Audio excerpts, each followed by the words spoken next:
So ఈ symptoms less లో మనకు ఈ అయోటిక్ అన్యూరిజం అని అంటున్నాం కదా. అవును. ఇది సైలెంట్ బాంబ్ అంటున్నాము. ఇది లక్షణాలు ఎట్లా పట్టుకోవాలి? సరే, ఇట్లా గుండె నుంచి పైప్ వచ్చి ఇట్లా వస్తుంది మెదడుకి, చేతులకి, సపై కింద ఇట్లా ఉబ్బిన దాన్ని ఎన్యూరిజం అంటారు. ఓకే. ఇదేమవుతుందంటే పెరిగే కొద్దీ అది వీక్ అయిపోతుంది వాల్. ఇప్పుడు బెలూన్ ఉంది, ఫోన్ ఊతున్నాడు, ఊదే కొద్దీ వాల్ థిన్ అయిపోయి రప్చర్ అవట్లా, అట్లాగే ఇది ఉబ్బే కొద్దీ ఇది థిన్ అయిపోయి రప్చర్ అవుతుంది. అందుకని అంటే ఒక 5-6 సెంటీమీటర్స్ కొన్ని లిమిట్స్ ఉంటాయి లొకేషన్. అది దాటితే దానికి ట్రీట్మెంట్ ఇవ్వాలి. అది అయోటిక్ ఎన్యూరిజం అంటే ఒకటం అనమాట.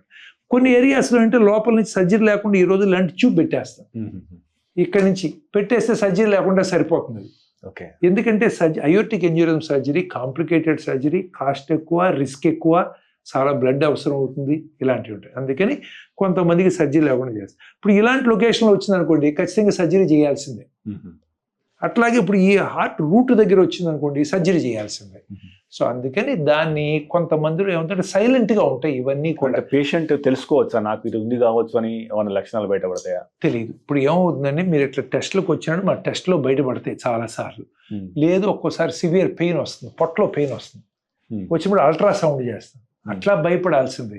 లేదు ప్రివెంటివ్ చెకప్స్లో ఒక్కోసారి ఇది పెరుగుతుంది అని తెలుస్తుంది తప్ప పేషెంట్కి తెలిసేదల్లా సడన్గా పెయిన్ లేదా ఏంటంటే సడన్గా బీపీ పడిపోయి క్రాష్ అవ్వటం, అంత తప్పితే వాళ్ళకి ఏం తెలియదు అసలు.